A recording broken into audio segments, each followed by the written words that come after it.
Êxodo capítulo 2, versículo 23. Comigo, a morte do rei. Você tem alguma coisa a ver com a morte do rei do Egito? Sim ou não? Uai, vocês ficaram em dúvida, hein? Vocês gostavam mesmo desse rei? Você tem alguma coisa a ver com isso? Eu não tenho, não. Você conheceu o rei do Egito? O pior que conhece. O pior que todo mundo, ou quase todo mundo conhece. Ou tem um rei do Egito na sua vida. Silêncio! Silêncio! A palavra. Todos têm um rei do Egito ou já tiveram um rei do Egito na sua vida. O rei do Egito é aquela pessoa ou algo em quem nos apoiamos e depois nos decepciona. Depois falta na nossa vida. Esse é o rei do Egito. Pode ser um apóstolo, pode ser um bispo, um pastor, uma autoridade política, ou do judiciário, ou um ídolo do futebol ou da música. Um rei do Egito pode ser os recursos que você ganhou, adquiriu, ou o seu emprego, o seu trabalho.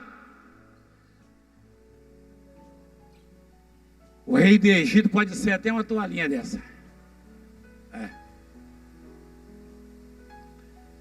Nem toalhinha, nem Valdemiro, nem foto de Valdemiro e Francilé que a mulher comeu, nada disso resolve.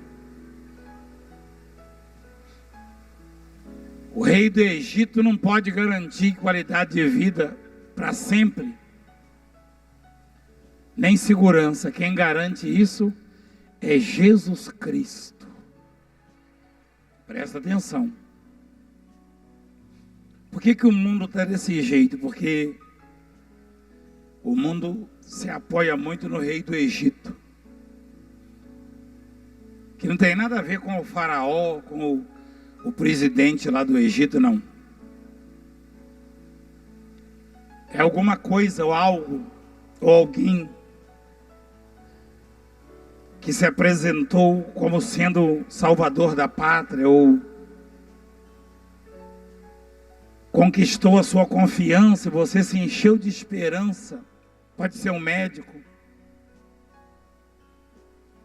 Quando a Bíblia já começa a enfatizar no título a morte do rei do Egito, sugere que eu e você entendamos o seguinte: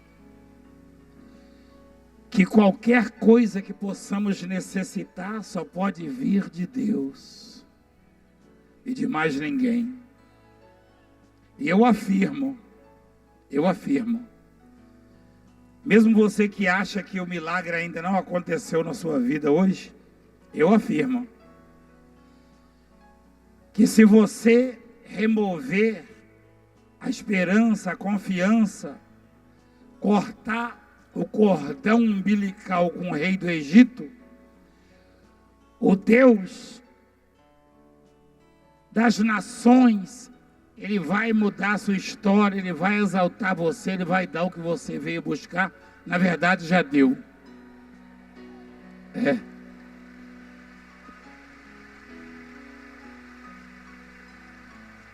Olha o que diz o texto.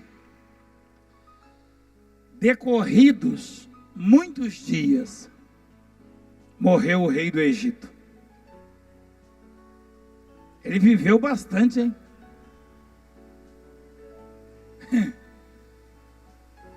Rei do Egito, como é que se chama o rei do Egito? Como é que chamam ele? Faraó. Mostra lá que ele viveu muito. Decorridos muitos dias, morreu o rei do Egito. Ele viveu muito. Quem deu essa vida longa? Quem deu longevidade para ele? Foi Deus, porque ele era um sujeito bom. Bom, entre aspas, porque bom é Deus, né? Ele era bondoso, ele era compassivo, né? E ele tratava bem os hebreus, os estrangeiros que estavam lá, com igualdade. Tem alguns países no mundo, o Brasil é um deles, que recebe muito bem os estrangeiros, não é verdade? Então o Brasil é um país que o brasileiro, o brasileiro é hospitaleiro, não é verdade, igreja? Trata todo mundo assim. Só que eu e a bispa, a gente viaja o mundo inteiro, a gente não é tratado assim lá fora, não. Do jeito que nós tratamos os estrangeiros, não. Então, alguns países, principalmente na África, o carinho é extraordinário conosco, que você percebe isso na televisão, não é verdade? Angola, Moçambique. Mas há países aí que só a misericórdia. Mas o Egito tinha um rei que cuidava bem do povo e Deus deu longevidade, ó.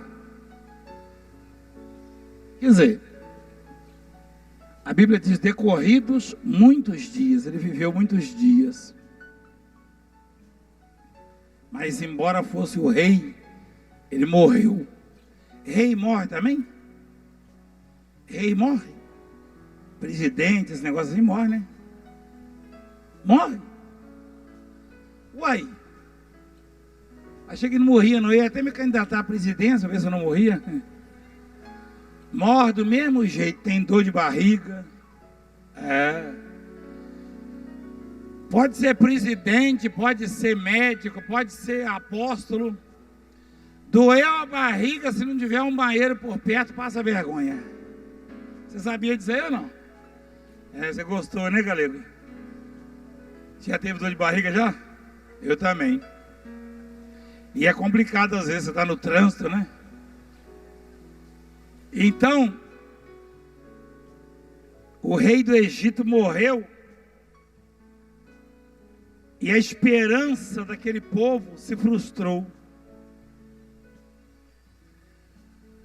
Porque um outro rei entrou no lugar dele e já não tinha a mesma simpatia, a mesma compaixão, já não era tão humano, era um carrasco na verdade. E aí tratou o povo como escravo, os hebreus, o povo de Deus. E o povo gemia. A Bíblia diz assim: os filhos de Israel gemiam debaixo da servidão, ou sob a servidão. Escravidão. Antes o povo tinha benefícios, aquele rei era um bom político, né? É raro, mas de vez em quando a gente encontra um bom político. Já não tem mais em abundância como aquilo, né? Mas ainda acha ainda de vez em quando. Mas aí vão e matam ele, sabia? Quando o político começa a ajudar, alguém vai lá e mata o sujeito. É complicado. Tem uns que vivem fugindo, porque o negócio é feio. Então, aquele rei que entrou não era bom. E o povo começou a gemer, ó. Por quê? Porque o povo, sem perceber, tirou Deus da vida deles. Se esqueceu dos benefícios de Deus, empurrou Deus para fora da casa deles. Porque o rei do Egito oferecia benefícios, trabalho, alimentação, enfim, cuidava bem daquele povo. E eles não entenderam que até o rei do Egito morre e foi colocado na vida deles por Deus. Eu não sei se você consegue me entender. Nunca dê glórias a Valdemiro e Francileia, e nem coma foto do Valdemiro, porque o Valdemiro não faz absolutamente nada por vocês. Valdemiro não está aqui chorando por vocês. Agora há pouco eu e a bispa chorávamos por vocês. Mas não é para você votar em nós, é que somos bonzinhos, não. É que vocês representam Deus na nossa vida, e nós fazemos isso por Deus. Agora, nem eu, nem Francileia, nem Valdemiro, nem Francileia tem aquilo que você precisa. Mas o Deus do Valdemiro, o Deus da Francileia tem o que você precisa. Então a glória dele é de Deus. Quando o rei do Egito morreu, o povo começou a gemer. Entrou um outro rei. Apóstolo, por que o senhor disse que foi Deus que colocou aquele rei cujo coração era bom e que fazia o bem para o povo estrangeiro? Porque foi. Mas e o outro rei? Não foi Deus que botou, não? Também. Mas por que ele fazia o mal? Porque durante aquele período, primeiro, o povo recebeu aquele rei bondoso como bênção da parte de Deus, mas colocou o rei no lugar de Deus. Qualquer coisa, ou qualquer um que você eleger, é do moço ali, ó, no lugar de Deus, vai tirar Deus da sua vida. Se você atribuir os benefícios da sua vida ao Valdemiro, Deus vai se afastar de você. Quem está me ouvindo? E se você atribuir a qualquer outro, seja governador, prefeito, presidente, médico, autoridade policial, seja quem for, Deus vai se afastar de você. E aí você vai gemer. Quando Deus se afasta, o povo geme. Geme. Gemer é pior do que chorar. Gemer porque a dor é grande, a dor na alma, da humilhação, a dor no corpo. Enfim, a dor da frustração, do desprezo, da humilhação. E aquele povo gemia porque o rei era bom, porque Deus o fez bom para abençoar o povo. E o povo se esqueceu de Deus. O povo não precisava mais orar, jejuar, adorar, não. Era só mandar um representante, o rei já mandava o recurso. Deus então mostrou para eles, vou mostrar para eles que o rei morre. E que eu é que coloquei o rei morreu. Aí o povo gemia.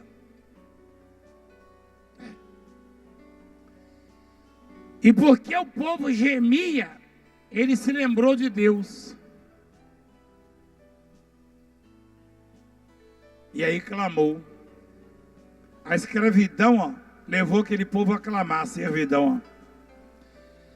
E o importante disso é que diz assim a Bíblia, e o seu clamor, completa por favor, igreja, o seu clamor subiu a Deus. Igreja, quando o clamor de alguém sobe a Deus, acontecem coisas extraordinariamente grandes. Eu sei disso. Eu já gemi também na vida. Eu também já tive faraós na minha vida. E ultimamente, depois de tanto sofrer decepção, eu aprendi que nenhum rei pode me dar o que eu quero, o que eu busco, o que eu preciso. A qualidade de vida, a sustentação, a base que me mantém de pé, ela só pode vir de Deus, o Deus da Bíblia, o Deus do Evangelho. E a sua também. Às vezes a gente faz de coisas não tão grandes o rei do Egito da nossa vida. Você concorda?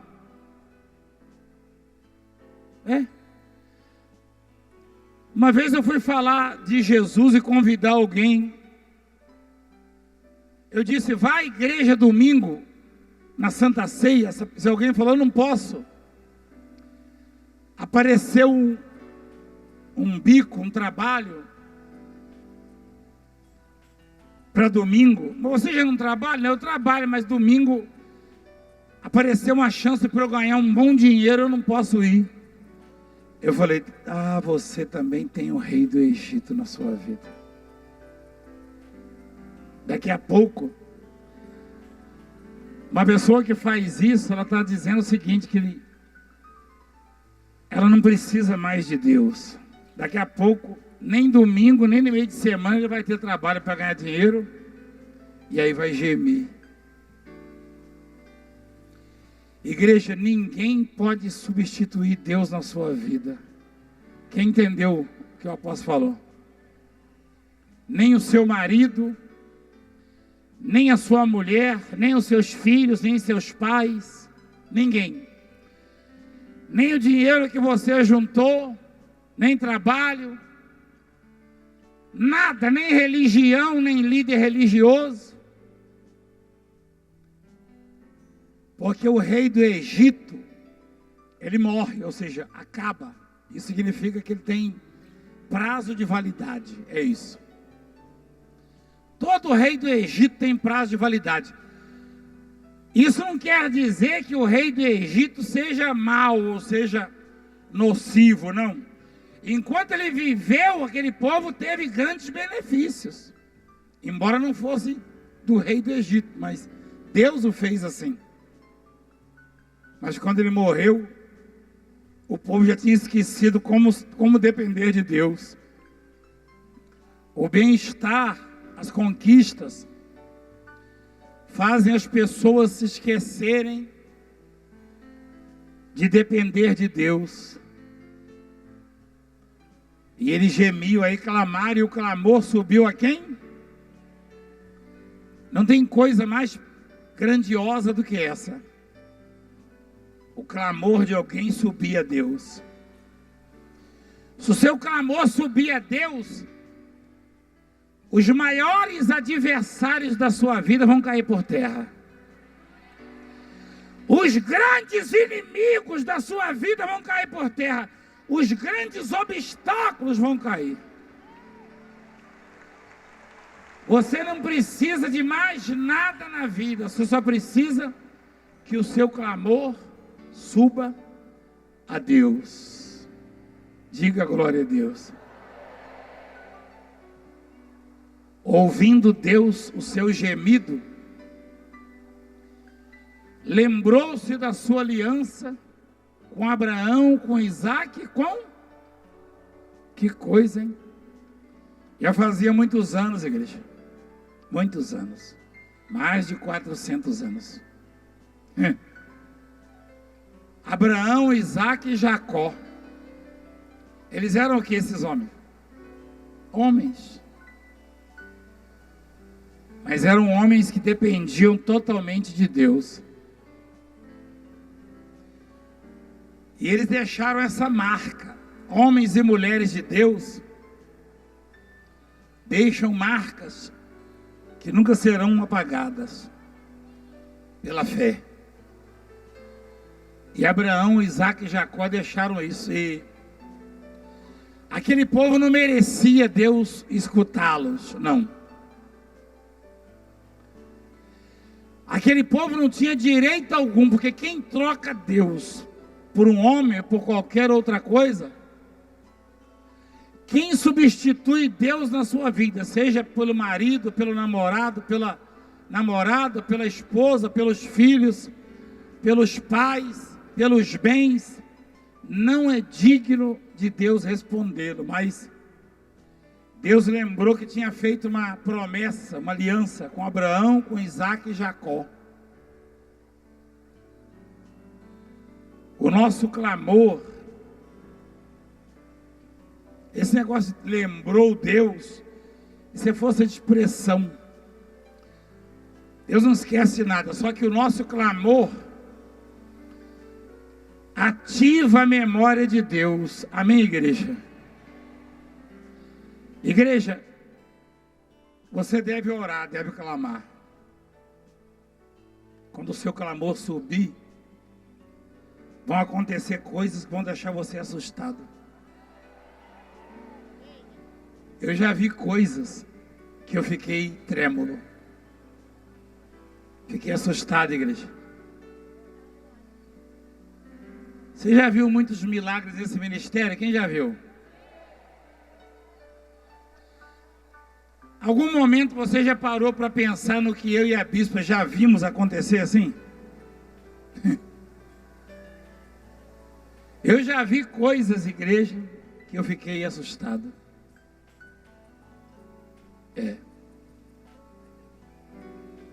Eu já vi coisas que eu fiquei assustado. Uma vez eu estava numa balsa. Quem sabe o que é uma balsa? Motorizada, né? E essa balsa pesa mais de 100 toneladas. 100 toneladas são quantos quilos? 100 mil quilos. Ela transporta caminhões, carros, motos e muita gente, gado.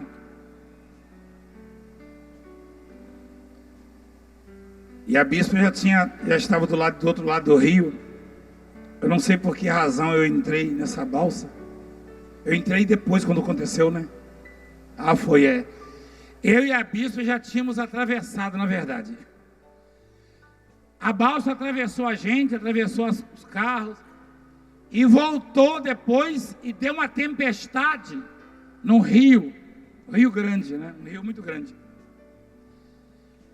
E jogou essa balsa contra o barranco, contra as pedras.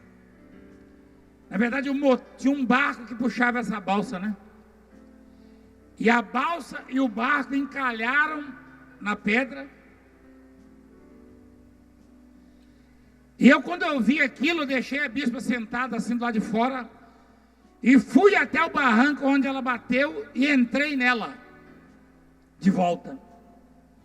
E falei para o moço que pilotava lá e para as pessoas, falei, vamos empurrar a balsa.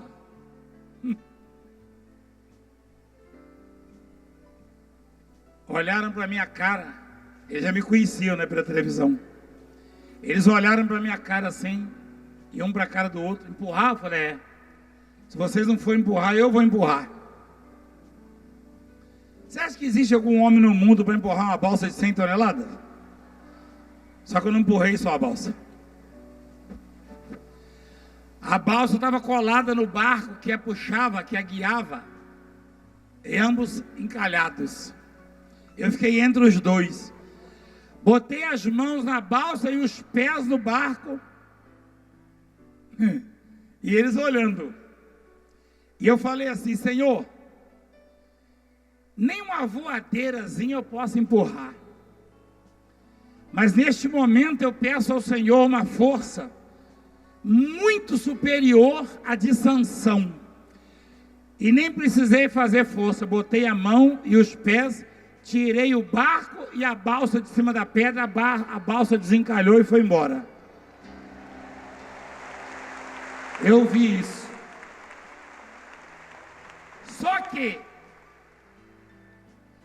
qualquer pessoa na sua sã consciência e que não vive pela fé não tem coragem de fazer isso, ainda mais na fé dos outros. Isso é servir de chacota. Você está entendendo o que eu estou falando? Você tem coragem de fazer isso? Porque É claro que quem estiver ali vai rir de você, nem é zombar não, vai rir porque vai achar que você está louco. Quem viu isso achou que eu estava doido. Eu falei, eu vou empurrar a balsa. Só que não foi só isso. Uma outra vez eu estava no meio de uma mata, no Pará, com a bispo e a caminhonete, que nós estávamos com pessoas que levávamos para a fazenda dele, no rio Pacajá. No meio da mata, cheio de onça e de animais, feras mesmo, às 11 da noite, a caminhonete apoiou o fundo, a parte ali de baixo, as 4 rodas ficaram suspensas. Eu vi que começou a entrar água, caía, chovia torrencialmente, deu uma enchente, começou a entrar água dentro da caminhonete, dentro dos bancos já. Eu desci, eu rodei uma roda com a mão, rodei a outra, estava tudo no ar. Eu falei para eles abrir a porta, cheio d'água lá dentro já. Falei, olha, peguei um pedacinho de pau assim, ó. O homem que levava a gente da caminhonete falou, e agora? Eu falei, presta atenção, porque Deus vai tirar para nós que a gente não pode tirar. Orei a Deus. Ele falou, esse pauzinho aí. Eu falei, isso aqui é um simbolismo. O senhor vai botar esse pau aonde? Eu falei, acelera a caminhonete que ela vai sair. Simbolicamente eu botei aquele pau, abençoei e botei uma das rodas só. Ele acelerou, a caminhonete não tocava o chão e saiu como que voando e foi embora. Isso não é nada. Isso não é nada. Eu profetizei vida numa criatura que estava 3 dias morta numa pedra. E ela vive. Igreja, eu não sou nada, igreja. É que quando o clamor de alguém chega a Deus, acontecem coisas extraordinárias. Você não precisa de mim, desse ou daquele. Você só precisa que o seu clamor chegue a Deus, porque ele chegando a Deus, a sua história muda. E aquele povo foi privilegiado, porque o clamor deles chegou a quem? Chegou a Deus. O diabo está sempre torcendo para que a gente eleja um rei do Egito na vida da gente. Porque o que Satanás quer é que o nosso clamor não chegue a Deus. Porque se ele chegar a Deus, não tem inferno, não tem demônio, nem homem capaz de parar a gente. E para chegar você não precisa ter diploma, você não precisa ser rico, ter recurso, não. Basta você doar para Deus o seu coração, que não é carne, né? Não estou falando desse coração aí. Eu falo do pensamento, sentimento. Se você fizer isso, então você vai ver a glória de Deus na sua vida. Você pode estar lá no sertão. Sabe, igreja, um dia eu cheguei num lugar,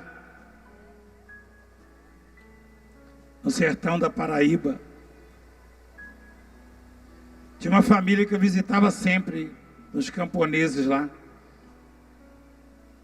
apelidado de Zé Pequeno. Eu cheguei lá com os amigos,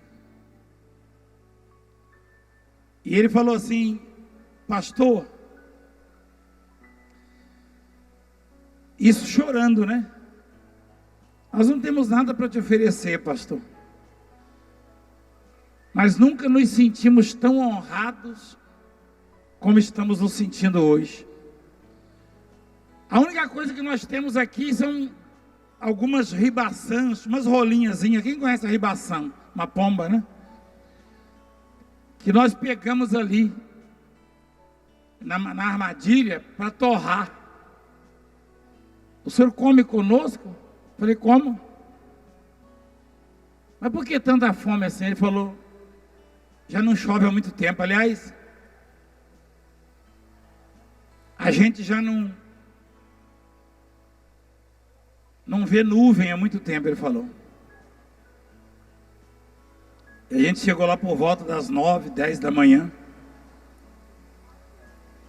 Aí eu olhei para o céu, igreja, não tinha nenhuma nuvem. Estava uns 45 graus. E uma seca de matar. No caminho a gente já viu alguns caveiras de gado, assim, o couro e os ossos. Não tinha capim. Aí eu chorei, igreja. Eu chorei, abençoei aquela comidinha dele e falei, olha, eu trouxe alguma coisinha aqui. Eu só vou comer uma rolinha dessa que você caçou aí, pegou, para abençoar a sua casa. Como Elias fez em Sarepta. Eu chamei ele e falei, olha para o céu. Ele falou, pois é, pastor, como é que está? Eu falei, olha, nós vamos embora lá para as 16, 17 horas. E nós vamos sair daqui debaixo de chuva. Falei para ele. Quando começou a dar lá para as 14, ninguém via mais o sol, igreja. Estava tudo preto. Aquele homem chorava, igreja, e dizia, pastor, fica uns dias conosco aqui. Eu falei, eu não posso, vai chover demais aqui, depois eu não consigo sair. E nós saímos debaixo de chuva. Eu me lembro que eu estava numa Brasília,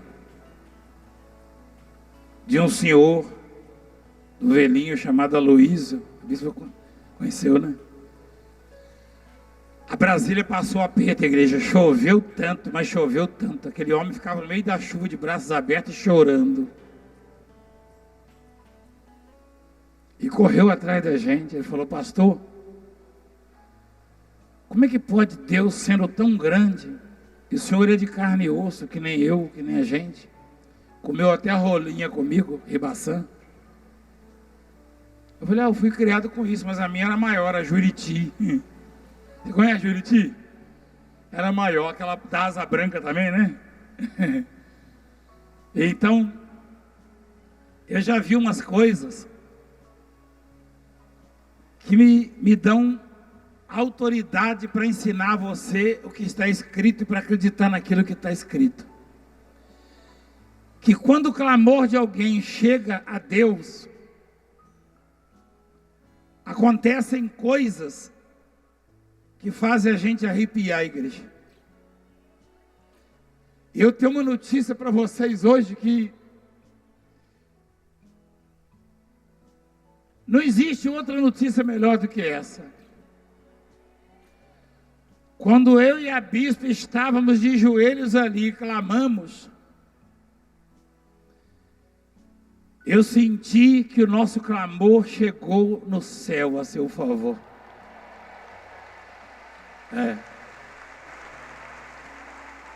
Dia a dia na sua vida você vai ver isso, igreja.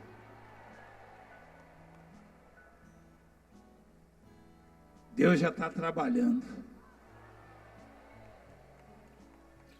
Creia nisso. Você vai ter grandes novidades, grandes notícias. Mas é preciso entender que por melhor que seja o rei do Egito, ele tem prazo de validade, igreja. Quem entende a palavra? É difícil entender a palavra dessa igreja, não é, né? É com calma, com pausa, com tranquilidade, tudo explicado, não é verdade? Você não acompanha em casa? Esse rei do Egito, na verdade, pode ser algo ou alguém que você se apoia, e isso entristece o coração de Deus. Porque tudo que você precisa, tudo que eu e você precisamos, só pode vir de Deus. Só de Deus. Somente. Então, o povo clamou, o povo estava sendo escravo, escravizado. E Deus ouviu o clamor. Deus ouviu. E viu Deus os filhos de Israel e atentou para a sua condição. Deus está vendo hoje a sua condição, o seu estado, né? Eu sei que Ele está vendo. Porque nessa obra, nós não tocamos na glória dele, igreja. Tanto é que eu não me preocupo em fingir que sou santo, que sou isso, negativo. E nunca assumi a autoria de milagre. Eu não faço milagre nem na minha própria vida, mas o meu Deus faz na minha e na sua.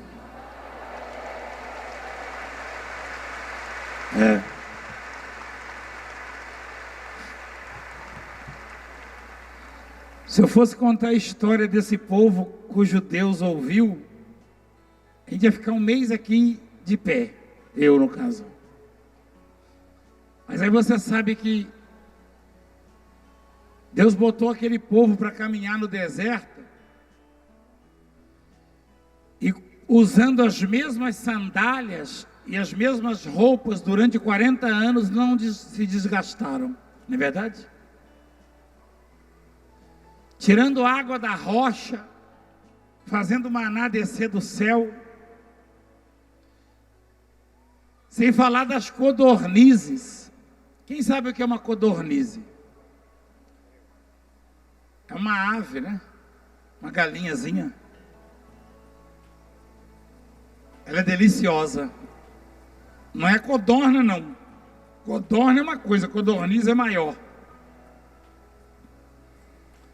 Lá na África tem. Codorniz não é um tipo de peixe, é galinácea, da família das galinhas. Você achava que era peixe? Você achou que é um tubarãozinho, um cação? Quem achava que codorniz era um tipo de caranguejo? Ninguém. Caranguejo dá onde, igreja? Hein? Mangue é mar também. Não é verdade? Água do mar.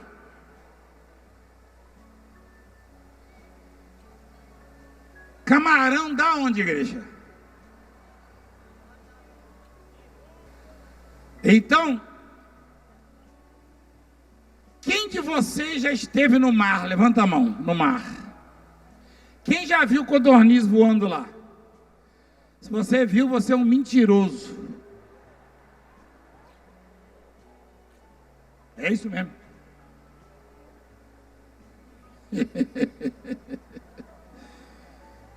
Eu já vi peixe voador. E aqui tem muito, hein? Não é verdade? Eu e Bispo Rio, de vez em quando, e a Bispo, a gente vai lá para o meio do mar. Sou Evandro, a turma, eles foram embora, não esperaram a mensagem, não. Eles vão ouvir, eles vão levar a pancada. Então, eu vejo o voador. Tem um peixe chamado peixe voador, que ele levanta e cai lá na frente. Quem já viu codorniz no mar, voando no mar? Quem já viu? Cadê? Ah, não tem mais mentiroso não, ainda bem. Você já viu? Você já viu codorniz no mar? Rapaz, se você falasse que viu, eu ia arrancar esse chapéu seu no tapa, sabia? Ó. Daqui a...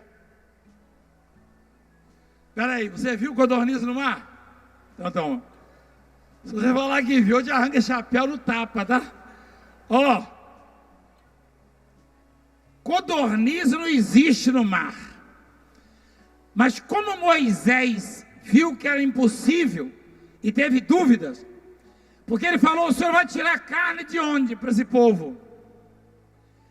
Deus fez soprar um vento da banda do mar, e as codornizes saíam de dentro da água e voavam na direção do povo, carne deliciosa, branca. E o povo comeu até se fartar. Deus tirou do mar, mas poderia ter tirado tubarão, garopa, outros peixes, olho de boi, enfim, camarão, lagosta, caranguejo. Mas ele tirou de onde não tem, para mostrar que se o clamor de alguém chegar nele, até o que não existe acontece na vida da gente. Até o que não existe. E Moisés clamou. Mas mais tarde aquele povo se rebelou. Mais tarde, igreja, aquele povo se rebelou. Se revoltou contra Deus. Lá no Salmo 81, Deus lamenta profundamente isso. Deus, ele fala para o povo que ele tirou lá do Egito, acho que é no versículo 5 ou 6, não sei, 81, versículo 5 ou versículo 6, se puder mostrar. Ele diz assim: ó, livrei os seus ombros do peso. Aquele povo carregava barro nos ombros, no lugar dos bois, dos jumentos. Olha o que Deus fala para aquele povo: eu livrei os seus ombros do peso, as suas mãos foram livres dos cestos. Clamaste na angústia e te livrei. Deus estava praticamente chorando, igreja, ali. Deus estava chorando. Eu não sei se vocês ouviram uma mensagem que Deus nos deu esses dias, sobre os pardais, os pássaros, né? Vocês ouviram em casa? Quem acompanhou? Os lírios. É porque o passarinho, ele... olha lá! Mas é lindo esse passarinho. Para mim é um dos mais bonitos, ele com arara azul. Mas eles vivem bem porque eles não reclamam de nada, igreja. Eles não se rebelam contra Deus. Mas o povo aborreceu a Deus. E Deus fala assim: livrei os seus ombros do peso, suas mãos foram livres dos cestos. Clamaste na angústia e te livrei. Isso aí sugere o que, igreja? Esse versículo 7 aí. Se alguém estiver angustiado, tem que fazer o que, igreja? Tem que clamar. Do recôndito, do trovão, eu te respondi. E te experimentei junto às águas de Meribá. Ouve, povo meu, quero exortar-te. Ó Israel, se me escutasse. Falando para nós, ó. Não haja no meio de ti Deus alheio, ou seja, um faraó desses aí. Posso continuar, meu filho? Acabou aí. Nem te prostres ante Deus estranho. Eu sou o Senhor, teu Deus, que te tirei da terra do Egito. Abre bem a boca e encherei. Mas o meu povo não me quis escutar a voz, Israel não me atendeu. Assim deixei-o andar na teimosia do seu coração. Siga os seus próprios conselhos. Se meu povo me escutasse, se Israel andasse nos meus caminhos, eu de pronto lhe abateria o inimigo, deitaria a mão contra os seus adversários. Os que aborrecem o Senhor se lhe submeteriam. Eu o submeteria para sempre. Isso duraria para sempre. Os inimigos derrotados na nossa vida. Ó. Eu o sustentaria com o trigo mais fino e o saciaria com o mel que escorre da rocha. Essa é a promessa. É grandiosa essa promessa. Deus, ele revela o desejo dele para conosco, né? O querer dele, a vontade dele. Ele tem prazer na nossa qualidade de vida, quando é boa. Quando é ruim, ele espera um conserto, ele espera um clamor, uma súplica sincera, e que nos voltemos para ele. Aí sim, ele trabalha e se mostra forte na nossa vida. Amém, igreja? E ele promete ao povo de Israel, se esse povo me escutasse, se Israel me ouvisse, ele falou: de pronto lhe bateria o inimigo. Eu lhe sustentaria com o mel que escorre da rocha, com o trigo mais fino, né? O trigo mais fino era separado para os reis. Só os faraós, os reis, se alimentavam, e os príncipes do trigo mais fino, tá? E Deus, ele está dizendo que se eu e você nos submetermos a Ele, se ouvirmos a voz dEle, firmarmos uma aliança com Ele,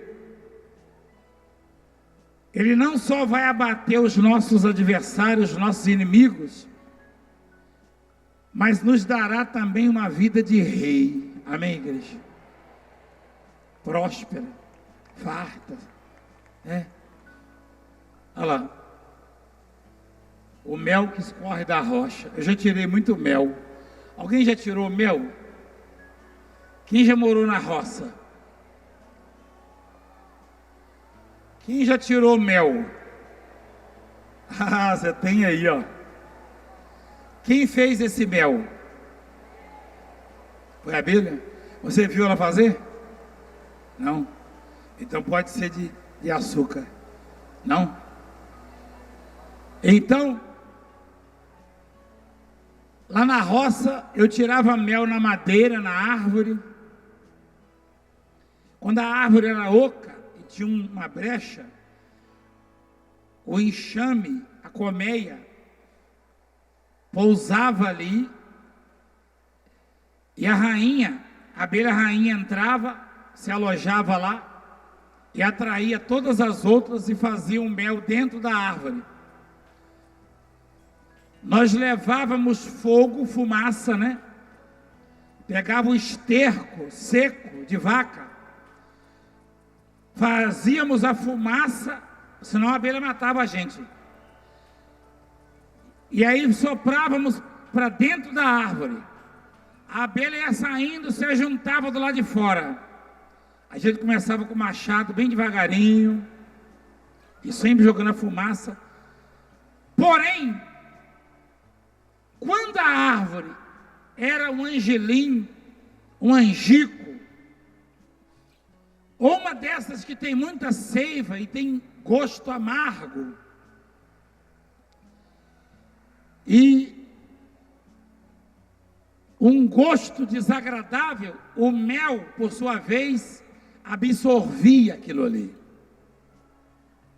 Então não era um bom mel. Às vezes nós quebrávamos o murundu de terra do cupim, porque ela também fazia no cupim. Era um pouquinho melhor, mas também não era muito bom. Mas eventualmente encontrávamos colmeias nas rachaduras, nas gretas das rochas, das pedras. Elas faziam seus favos ali na pedra. Este mel nós levávamos para a cidade nas garrafas. Você conseguia ver uma pessoa do outro lado olhando pela garrafa, tão transparente, tão fino, tão puro. Eu gosto muito da linguagem da Bíblia, porque eu vim desse lugar onde a Bíblia foi inspirada. A linguagem é rural. E eu sei o que é mel feito na madeira, no murundu de copim e na rocha. Quem cria, olha lá, quem cria abelha, ou quem mantém colmeias, coloca caixotes de madeira. Alguns não têm experiência, não sabem, não pesquisam para saber de que madeira foram feitos os caixotes, e o mel também não sai bom. Agora, quando o mel era feito numa árvore chamada eucalipto, além de saboroso, o mel cheirava. Alguém até perguntar: vocês botaram essência de eucalipto? Não, porque nós colhemos ele no eucalipto. Então, Deus está oferecendo para nós hoje, igreja, o mel que escorre da rocha. Quem entende isso? Deus está dizendo que vai te dar o trigo mais fino dessa terra, igreja. Mas é preciso não ter nenhum faraó na sua vida, nenhum rei do Egito, e nunca se rebelar contra o Senhor dos Exércitos. Se inclina à palavra falada por Ele. Eu só estou transmitindo, igreja. Eu não sou nenhum desses homens palestrantes que se preparam em cursos de oratória, em escolas, não. O que eu dou para vocês é o que eu recebo do céu. Eu não tenho nada meu, sabe? Se eu disser a você que nunca desejei ter conhecimento, isso no passado, de determinadas pessoas, através da escola, eu vou estar mentindo. Mas hoje já não desejo mais, porque eu tenho visto que magistrados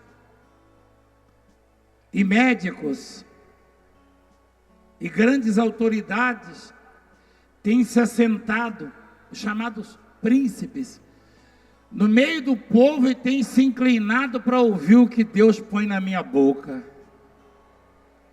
Mesmo reis e presidentes de diferentes países já se inclinaram para me ouvir. Porque sabem que eu não falo o que eu aprendi na escola, porque eu aprendi pouco na escola, eu fiquei pouco tempo. Eu só falo aquilo que Deus me dá. E como você sabe que é Ele que está dando, você sabe que é Ele que está falando com você. E tanto o trigo quanto o mel não pode vir de mim, igreja, nem de faraó algum, nem de rei do Egito algum. Mel que escorre da rocha. Deus não está falando do mel necessariamente, não. Isso é uma figura de linguagem. Isso aí sugere qualidade de vida. Quem entende? É isto.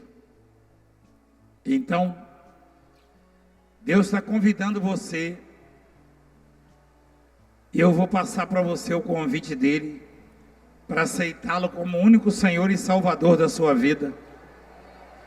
Render-se a Ele, entregando o seu coração, sua alma, seus caminhos, sua família, e prometendo a Ele que você vai viver para Ele, vai servir a Ele, vai adorar a Ele, vai agradar a Ele.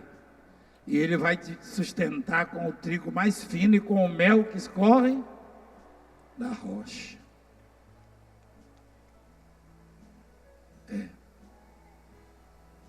Quem entendeu a palavra?